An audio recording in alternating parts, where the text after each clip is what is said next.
你看这刘永汉不是咳嗽了半个月了，说打了几天盐水轻点，轻点，这不也还是咳嗽？咱俩再给他推个片子复查，看啥样？对，有时候咳嗽时候饭都约出来了。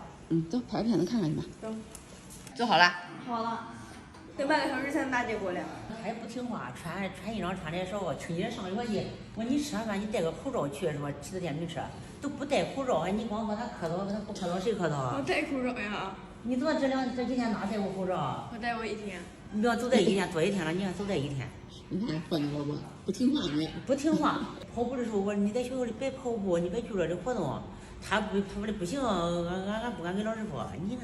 你身体不舒服，你跟老师说都是了。我不敢跟他说。你看我说你不舒服，我不跑步了是不？我一跑步光喘，不愿意。我这你看10来天1、2天了我可是一直吃药，打完盐水一直吃药。你有啥不舒服你跟老师说，没事不跑步就不跑步就是了。那时间到了，咱再让扫码拿走。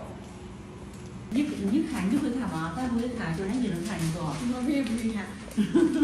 片子好多了，他就有点咳嗽，你开点咳嗽药行吗？行，拿着药去吧，走。咱俩开了1包药，上家吃药去吧。行。我跟你说，你得注意，你上学吃1包包的饭，早起你来，你上学你不戴口罩就行了。不行。